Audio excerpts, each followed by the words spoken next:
back up your healthcare expenses? Welcome to Financial Planning 101, a roadmap to achieve your financial goals, episode 6. Hi, this is Ramalingam from holisticinvestment.in. We help individual investors like you to take right financial decision and meet your financial goals faster and smarter. How to back up your health expenses? Have you ever thought your medical expenses can eat up your wallet? What if you or your family members have sudden illness or sudden accident? Because of that, you are getting a huge hospital bill. Then in that case, how are you going to manage? Is it going to be an easy job for you to manage and pay the hospital bills because you have a backup, or it is going to empty your wallet? That is why we strongly suggest you to go for a proper health insurance policy for you and all your financial dependents. If you have aged parents, you have to take them also into consideration.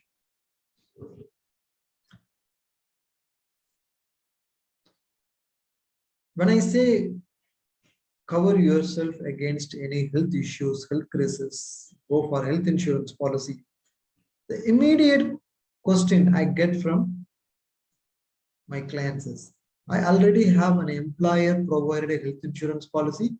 Do I need to go for a separate health insurance policy? My question is,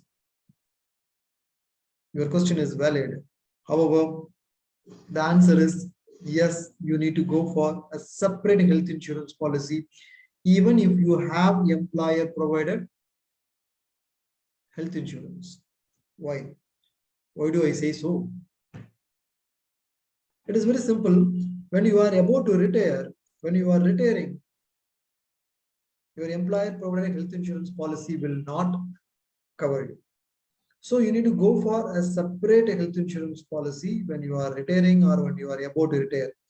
When you are about to retire, because of your age and health condition, the premium will be higher and there can be exclusions.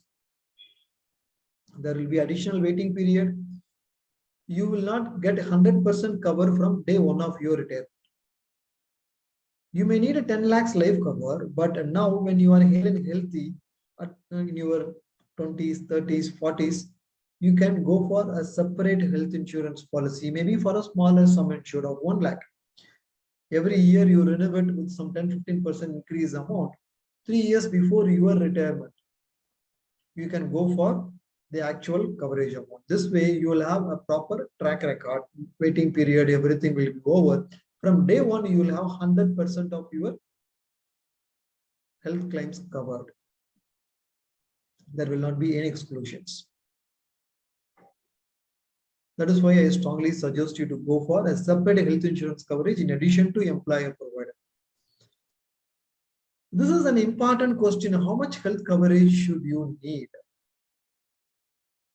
Okay, it depends upon multiple factors like your health history, family health history, what kind of hospitals you will get yourself generally hospitalized, and number of days like you may need to be hospitalized, depends upon the health condition. All these things you check up. Based on that, you have to decide the health cover. However, I'm giving you a back of the envelope calculation or a thumb rule kind of calculation. 3 to 5 lakhs or coverage equivalent to 6 months of your income. All right. So out of these two, whichever is higher, that can be taken as your health cover. This is just a thumb rule. This can be customized. If you approach a financial planner, they will help you customize this. Should you buy critical illness and personal accident coverage?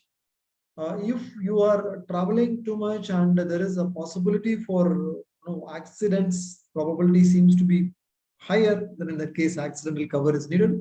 Critical illness is also something you can cover when you are reaching 40, especially if you have family history. Then please go for separate critical illness and personal accident coverage. How to choose the right health insurance plan? What are all the parameters we have to look at? Let us see that one by one.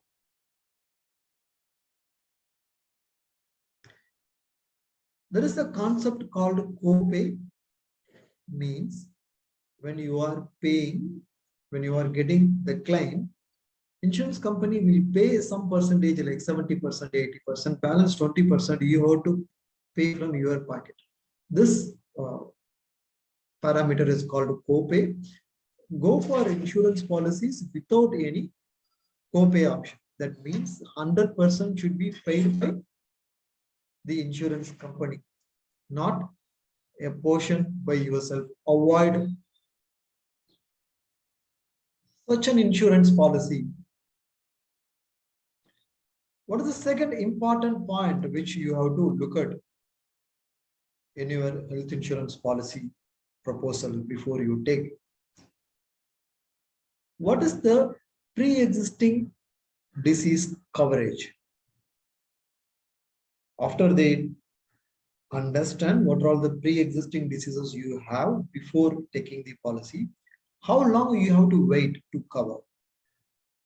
If you are getting hospitalized during that waiting period, or whether the 100% will not be covered because of pre-existing, or a portion of it will be covered. Get more details and understand the exclusion on pre-existing disease coverage. In any health insurance policy, generally for major health insurance, major health issues, like it can be heart attack or kidney transplantation, or brain tumor, cancer, kind of critical illnesses, right? It will not be covered from day one. It will have, usually will have a waiting period of 2 years to 3 years. Check up what kind of waiting period your policy has on different illness. Is there a sub limit you check up? For ambulance, there can be some limits. For room rent, there can be limits. There can be limits based on room rent, on certain other expenses. So understand these sub limits, because based on these sub limits, they will be paying only the limits, and over and above that, they will not be able to pay.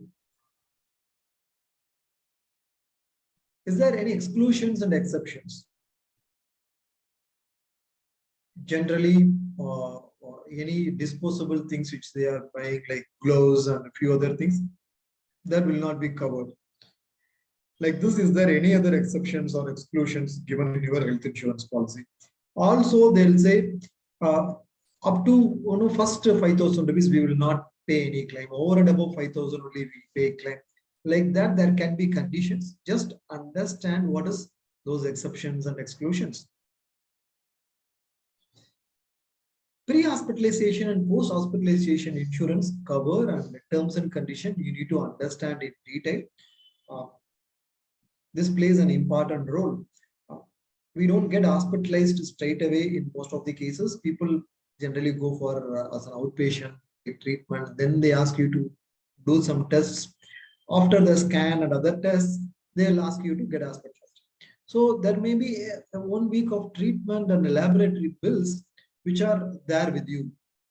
If your policy covers only hospitalization, then these bills will not be covered. At times after the discharge also similar, like you have to get yourself treated as an outpatient. Maybe as an outpatient, you have to do some medical tests and check how the level of disease is like coming down.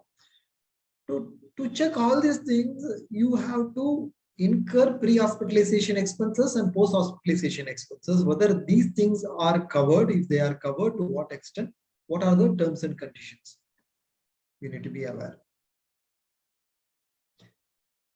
For certain cases, like 24-hour hospitalization may not be needed. Say maybe for a cataract, 2-3 hours hospitalization, then you will be discharged. Maybe daycare treatment. In some cases, only daycare is needed. Is there a provision to accept your claim, even if you are not hospitalized for less than 24 hours, or you are getting just a daycare treatment? What is the no claim bonus option which is available? Generally, it is 10%. In some cases, it is 20% no claim bonus is given. In a year when you are not claiming anything, your sum insured will be increased by certain percentage. That percentage rate you try to understand, because without paying any additional premium, you are getting additional cover. What is the claim settlement ratio? Are they able to settle all the claims? Whether are they settling all the claims in full, or is there any reduced value for which they are settling? This claim settlement ratio that you have to understand and check. This will give you an idea. You'll be able to easily get a kind of claim, or you will have a tough time in getting the claim. You will be able to make a judgment. When there is a claim complaint, how much easily they are able to solve it? Out of 10,000 claims filed, what is the kind of complaints, and is it within the acceptable level? If there are 30 complaints for 10,000 claims, then it seems to be okay. If it seems to be 100, 200, 1,000, then in that case, the company tries to reject most of the claims, or try to reduce the claim value by giving some lame reasons. If you understand all these 10 parameters, you are better equipped to take a health insurance policy. Again, you can take a help of a certified financial planner when you are taking a health insurance policy. Suppose you have very aged parents, or some of the family members have a serious health issue, and health insurance companies are not ready to provide a health cover for that particular member in the family, then what should you do? Understand what kind of health care expenses you may have to incur for those family members in a year. Maybe for at least for 3 years, healthcare expenses you create as a reserve, and refill these reserves as and when it is getting exhausted. That is the way when there is a pre-existing disease, and the health insurance companies are ready to cover it. Creating that is the alternative option for you. Creating the health insurance cover reserve is the alternative option through which you will be able to manage in case of any unfortunate hospitalization for the members. Either there is no health cover, or they have health cover and there is a pre-existing exclusion. So create health reserve for them. How to back up your healthcare expenses we have covered in detail. If you have any follow-up questions, feel free to book an appointment with our certified financial planner. To book a free appointment with our certified financial planner, I have given a link below this video in the description box. You can click that link and register and schedule your appointment with the certified financial planners, and get yourself clarified on questions on insurance policies or investment strategies, long-term wealth creation techniques, achieving your financial goals. You will be able to do it. We regularly organize insightful investment webinars to educate the investors with eminent investment experts. And we do this webinar on complimentary basis. If you want to participate in this webinar for free, I have given you another link in the description of this video. You can click that link. Just leave your name and email ID. We will book your seats for the next upcoming webinar and send you the invite. Hope you like this video. If you find this video useful, please share it among your social circle. I'll again meet you in yet another useful video. Thank you. Bye-bye.